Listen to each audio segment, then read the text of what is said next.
So let's go ahead and get the Tommy Vext stuff out of the way. Tommy Vext is a guy that I thought maybe I would never have to talk about again. For those of you who listen to the show, you've heard the whole saga with him.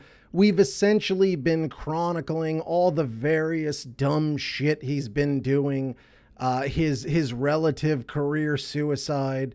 For those of you who don't know Tommy Vext, I'll give you the short version. He became the lead singer for a band called the Bad Wolves.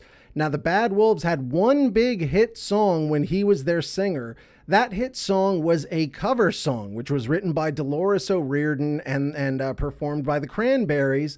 It's called Zombie. They covered that song. They didn't really change it. They didn't artfully make it their own or anything like that. They made a version that outside of the vocal is almost identical to the already big hit song. So of course it ended up being a hit, and Tommy Vext decided it was because he was a fucking genius. You dumb bastard. And from there on in, it's just been a comedy of errors. He, in his own words, came out as conservative. I don't know what the fuck you're talking about. You're either a Republican or a Democrat, and you don't have to come out as either. You choose it. It's how you vote. It should not be your entire personality. 'Cause you don't mess around with God's America. In the case of Tommy Vext, it pretty much is his entire personality. And now he's back in the news, finally, after a long time. And really, it's two stories. One of them certainly much more serious than the other. So we'll get to the lighter one first, if this is light at all. So Doc Coyle, who's the guitarist for Bad Wolves, he and Tommy Vext have the most direct beef. The rumors, the gossip mill, says that Tommy Vext put Doc Coyle in a UFC-type chokehold, and that was one of the final straws in regards to him getting fired, and not him being a Republican, which is what he went out and told everyone, that basically he was fired and railroaded for sharing his fucking ideology or whatever. I don't give a fuck what you think, bitch. Your thoughts ain't my thoughts. And really the issue is just he's a big fucking meathead. He can't understand very basic shit. It's a peek into his narcissism that he could choke motherfuckers and then be like, why did I get fired? Could you imagine going into your job and one of the guys who works there, somebody who's been there longer than you, Doc Coyle is one of the original members of that band. So you went and you got one of the most senior motherfuckers at your company and you just choked the motherfucker out. Would you even bother showing up at work the next day? Tommy Vext would. He would show up expecting a goddamn a promotion and an apology. Laughable, man. Doc Coyle has come out on radio shows, including his own podcast, talking a shit, I guess, about Tommy. And Tommy, ever since he got fired from the band, he has been the ex-girlfriend from hell.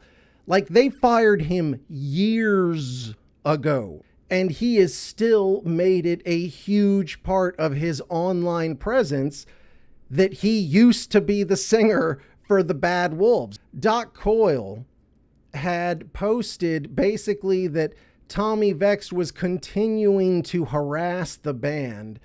Bad Wolves have hired another singer. They've put out an entire other fucking album. And, in the meantime, Tommy Vext has still not gotten over it because he has had zero success on his own. Not to say he's not talented. Talented dude. He's creatively, he's nothing. And so Doc Coyle came out and posted on X. He said, and I quote, "Apparently sharing a public article is the same as this, being posted by you-know-who in the last few weeks, being publicly and serially harassed. When will it stop?" And then he posted a bunch of screen caps from Tommy Vext's shit where he claims that the band didn't play on their album. Their new singer is lip syncing. He's got merch in his web store that's like, "Bring back Tommy." and it's the Bad Wolves logo, but the wolf has like these really lame like anime tears, and it just looks fucking awful and half-assed and mediocre. Doc continues. He says, "I'm not beefing. We're being defamed daily by an expert. People hate us just for existing based on lies, and I'm sick of it."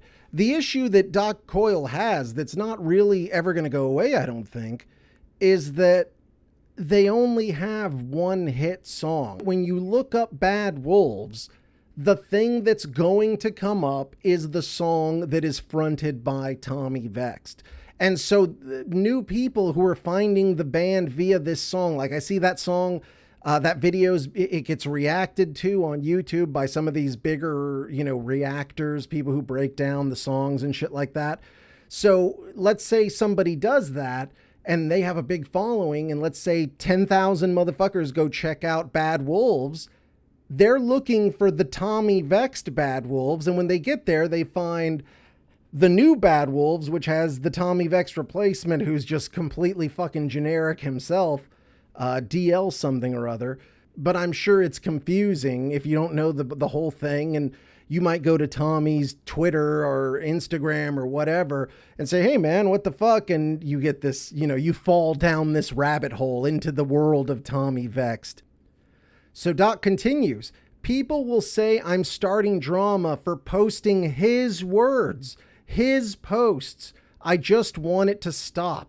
I don't have an issue with anyone. I'm friends with everybody. I hate this shit. Just want to play music and have fun.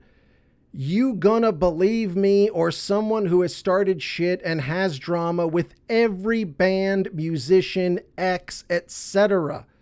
Who else do I have drama with? I am all about resolution, but I won't be abused and be told to make up with my abuser." And that's the thing. Once again, if you're someone who's looking for Bad Wolves, you want the Tommy Vext and these guys version. So it's good, why don't you guys get back together? The bottom line is Tommy Vext has made that impossible. If I was Doc COYLE, just as a fucking man, I'm not going to go up to this motherfucker who choked me out and be like, "Hey brother, let's get on the road." Fuck off, dude. If Bad Wolves could find a way to get a second hit that does not involve Tommy Vext, then maybe people could start to move on. I'm sure some of this stuff he's doing could rise to the level of slander or something like that. But once again, like, do you want to get involved with this motherfucker anymore? It seems like Doc COYLE just wants to be separate. Now, the final thing that Doc was referring to there is sort of the bridge into this second Tommy Vext story, which is a much more serious story. Now, Tommy Vext got arrested, which was the original, as I said, my homie Mr. Death Metal who sent me that message. So looking into that, Doc references all of Tommy's ex-relationships. He has tumultuous relationships every fucking where. And this is very common with narcissistic fucks because he can't see any spots where he is to blame. He says, "Oh no, I don't want any drama at all. All these other people want drama with me." The reality is that's not how people's lives are. Most people lead generally drama-free lives. When you have all this drama in your life, it's normally because you are doing that shit. Like, we make decisions. We all live in the world of our own creation. And what that means is we all make decisions, and those decisions shape the world that is directly around us. Tommy Vext is a narcissistic fuckhead whose decisions lead to all this fucking confrontation. So that being said, Tommy Vext got arrested. I want him to be able to sort of tell it in his own words, but he posted a statement with his girlfriend at his side. The thing was interminable. So I'll show you some clips from it just so I guess you can hear it in his own words. It's been a nightmare of a weekend. So Saturday, I was in Vegas, and basically, I had gotten a call from Hannah in the morning first that there's a member of her family who is an abuser who is not allowed around her or her children. And we believe that they got wind that we were relocating the family to Phoenix on Wednesday to our new place. I believe she lives in Arizona. He lives in Vegas. I guess his girlfriend's father had a weird reaction to it. Tommy claims that he saw his girlfriend's father strike his girlfriend 3 times. And then I started to hear yelling, and her abuser, who's her father, he came into frame and he said, I'm gonna bash your fucking skull in, and then grabbed my girlfriend by the sleeve of her shirt and began punching her. And I saw him strike you 3 times. The entire thing on FaceTime. Yeah. Which drove him into a frenzy, which, you know, it would anybody. If I had to see somebody that I cared about get hit multiple times and I was like towns away, I would be panicking too. But so Tommy sees that. I guess he calls 911. He starts driving out there. By the time he gets out there, his girlfriend has been arrested.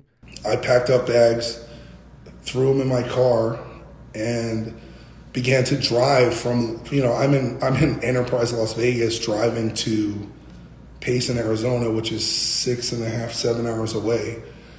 And I'm just freaking out. I'm calling her sponsor, calling all these people. Then I'm calling her and I can't get a hold of her. Then she calls me back and is like, I'm being arrested. In an attempt to protect the abuser, the mother lied to the police with the father and said that she struck her child or spanked her child. So they took her away. The family claimed that he was making threats towards them, that he was going to kill the motherfucker or whatever.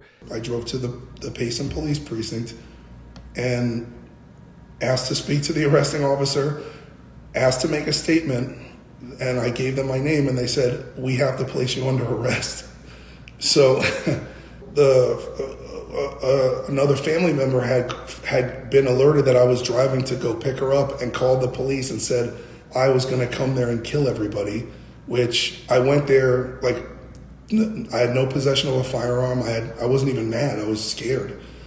And you just watched me. Yeah, and I had to watch her get assaulted and, like, as a man, just to see the person that you love, and I'm so far away, and I blame myself that I didn't move her sooner because I know how bad it is. And the police were like, look, we know this is bullshit, but we literally have to put you under arrest. So I was like, all right. So they fingerprinted me. I only cut it way down because this motherfucker is so long-winded. He needs you to know every single detail of the day. He's like, oh, it was a windy day and I was having a slight headache. I had taken 3 ibuprofen. It was 12:18 p.m. Like he's giving you every fucking detail of the day, which, and I don't want to say he's lying because this is very serious, allegations of his girlfriend being assaulted. When people lie, a lot of times, like, they have to give you every fucking detail surrounding everything because they've worked their alibi so much that they came up with all these details.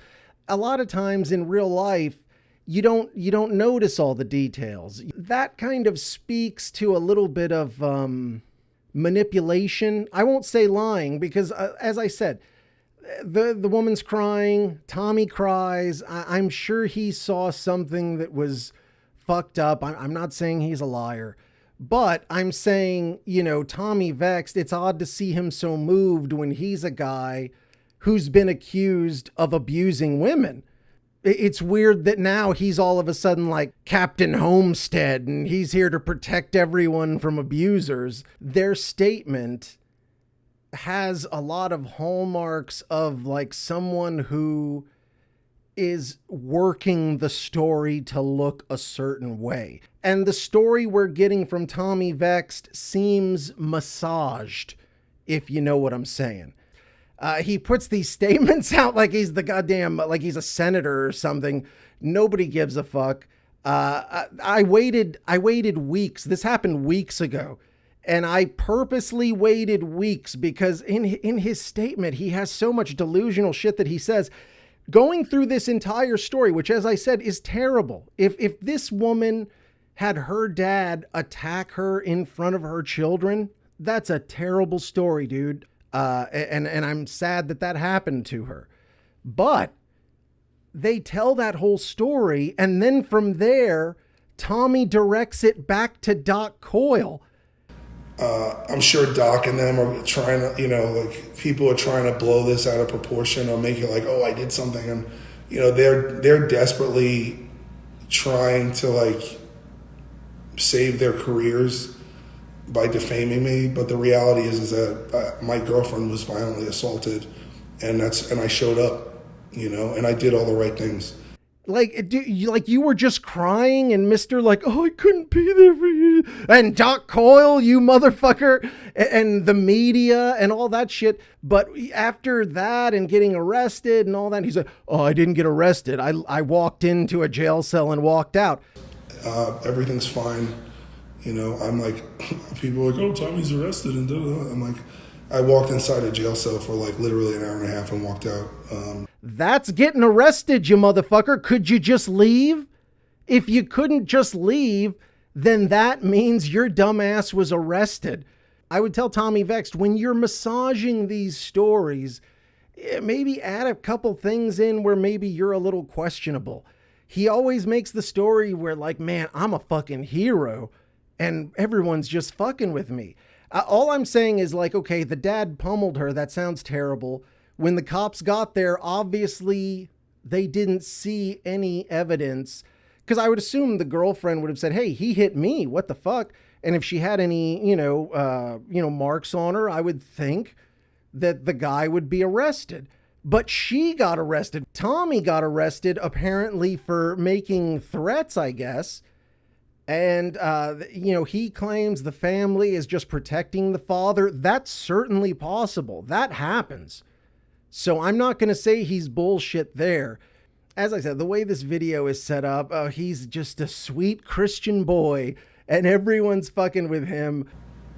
And as much as it's aggravating, we can't be Christians and then persecute and hate, because these people are sick.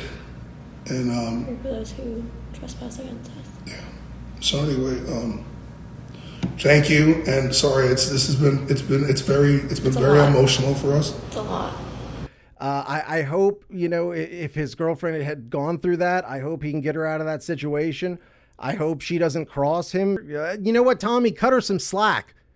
She's been through some shit. Cut her some slack, please.